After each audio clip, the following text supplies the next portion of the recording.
C'est l'heure du journal de l'Afrique, soyez les bienvenus sur France 24. À la une ce soir, l'ouverture en Guinée du procès de 3 figures de la société civile. L'ouverture du procès de 3 figures de la société civile en Guinée. Ces activistes emprisonnés depuis plusieurs mois ont été libérés le 10 mai dernier. Ils sont poursuivis entre autres pour leur présumée participation à un attroupement illégal. Les services du renseignement militaire congolais ont perquisitionné la résidence quinoise de l'opposant Moïse Katumbi ainsi que celle de son principal collaborateur Salomon Kalonda. Pour rappel, il avait été interpellé il y a une semaine, accusé d'atteinte à la sûreté de l'État. Nous sommes en direct avec Olivier Kamitatou, porte-parole de Moïse Katumbi. Bonsoir. Tout d'abord, pouvez-vous nous en dire plus sur ces perquisitions ?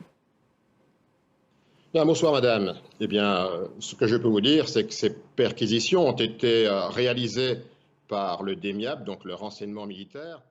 Merci beaucoup Olivier Kamitatou, porte-parole de Moïse Katumbi. Merci d'avoir répondu à nos questions.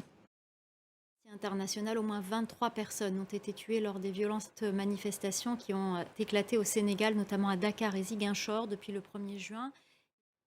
La Cour de justice de la CEDEAO demande à l'État togolais de libérer immédiatement et sans condition 10 détenus arrêtés en 2019. Ils avaient été emprisonnés pour atteinte à la sûreté de l'État dans le cadre des manifestations de 2018.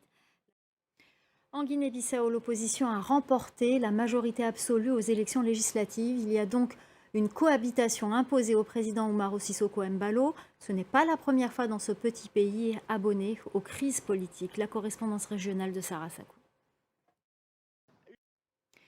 Dans un conflit, les civils les plus vulnérables sont les enfants et les enfants les plus vulnérables sont les orphelins. Au Soudan, environ 300 enfants ont été évacués d'un orphelinat dans la capitale Khartoum. L'opération a été menée par le CICR avec l'accord des 2 belligérants.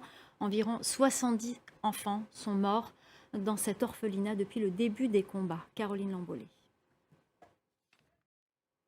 En Côte d'Ivoire, l'ancien président Laurent Gbagbo a déposé un recours pour être inscrit et voter aux élections locales prévues le 2 septembre prochain.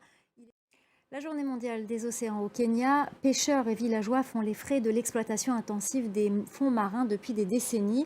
En février dernier, les États de l'océan Indien ont décidé d'interdire momentanément certaines techniques de pêche du thon industriel. Sur la côte kenyane, villageois et ONG essaient de faire avancer les choses à leur échelle. Reportage de Bastien Renouille et de Théo Prouveau.